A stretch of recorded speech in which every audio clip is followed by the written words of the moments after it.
Hello everybody, welcome to the Tinkling Dentistry. आज हम बात करेंगे अबाउट चिक बाइटिंग। चिक बाइटिंग क्यों होती है, चिक बाइटिंग अगर हो जाती है तो इसके लिए हम क्या प्रिकॉशंस ले सकते हैं और क्या क्या ट्रीटमेंट ले सकते हैं और इसके क्या होम रेमेडीज़ है। So let's start today's topic, चिक बाइटिंग। जब भी हम कुछ खाते हैं या कुछ बात करते समय कई बार जो हमारी जो चिक की म्यूकोसा होती है, यानी जो चिक की अंदर की स्किन होती है, वो बाइट हो जाती है। अब इसके पीछे का क्या रीज़न है, ये ऐसा क्यों होता है, तो आज हम इसके बारे में ही बात करेंगे। तो चिक बाइटिंग का जो सबसे मेन रीज़न होता है वो देखने को मिलता है कि कई बार जो हमारा दांत अगर जो फ्रैक्चर हो, उस पर फ्रैक्चर प्रेजेंट हो या दांत टूटा हो, उसकी वजह से वहाँ पर शार्पनेस प्रेजेंट होती है, या फिर दांत की बनावट में ही शार्पनेस प्रेजेंट होती है, तो वहाँ पर चिक बाइटिंग होने के चांसेस ज़्यादा होते हैं। वहाँ पर टंग भी बाइट होती है कई बार। ऐसी कंडीशंस में पहले खुद से चेक करना ज़रूरी होता है कि कहीं आसपास का टूथ किसी में कोई शार्पनेस प्रेजेंट है या कौन से टूथ में शार्पनेस प्रेजेंट है। अपने नियर बाय डेंटल क्लिनिक में ज़रूर जाएं और इसका प्रॉपर ट्रीटमेंट फिर उस अकॉर्डिंग लें। अगर शार्प एज प्रेजेंट हो तो उसे राउंड ऑफ करके भी ठीक किया जा सकता है, या फिर उसे फीलिंग करके या उसके अकॉर्डिंग ट्रीटमेंट प्लान करके उसे कैप देके या प्रॉपर शेप देके जो शार्प एज प्रेजेंट होती है उसे ठीक कर दिया जाता है, जिससे वहाँ पर जो चिक बाइटिंग की प्रॉब्लम होती है वो फिर नहीं होती है।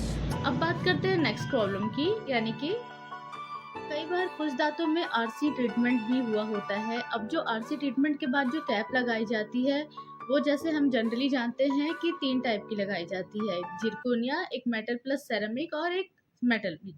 अब अगर जो मेटल प्लस सेरेमिक यानी मेटल प्लस पोरेसिलिन की कैप लगाई जाती है तो कई बार उस कैप की एक लेयर निकल जाती है, यानी जो पोरेसिलिन की लेयर होती है वो निकल जाती है।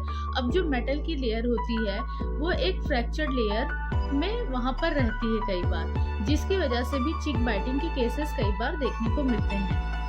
तो ये तो हो गई कुछ जो कॉजेस थे, जो कुछ रीजंस थे जिसकी वजह से चिक बाइटिंग जनरली देखने को मिलती है। अब हम बात करते हैं कुछ होम रेमेडीज़ की, फिर उसके बाद हम बात करेंगे ट्रीटमेंट की। तो सबसे पहले तो हम होम रेमेडीज़ में बात करते हैं हल्दी की। टर्मरिक एक बहुत इंपॉर्टेंट इफेक्टिव मेथड होता है। अगर जो कभी भी चिक बाइटिंग के केसेस हो रहा है और वहाँ पर अल्सरेशन प्रेजेंट है तो वहाँ पर हल्दी लगाने से भी उसे ठीक किया जा सकता है। सेकेंड मोस्ट इम्पॉर्टेंट घी, देसी घी एज यूजुअल सबके घर में प्रेजेंट होता है, देसी घी को भी वहाँ पर लगाने से वो ठीक होता है। एंड थर्ड, कैनाकॉर्ड और डोलोसीजल लगाने से भी वहाँ पर बेनिफिशियल होता है और अल्सरेशन में रिलीफ मिलता है। लास्ट एंड मोस्ट इम्पॉर्टेंट, कुछ लोगों को क्यूरियस होती है क्या चिक बाइटिंग होने से कैंसर होने की प्रोबेबिलिटी होती है।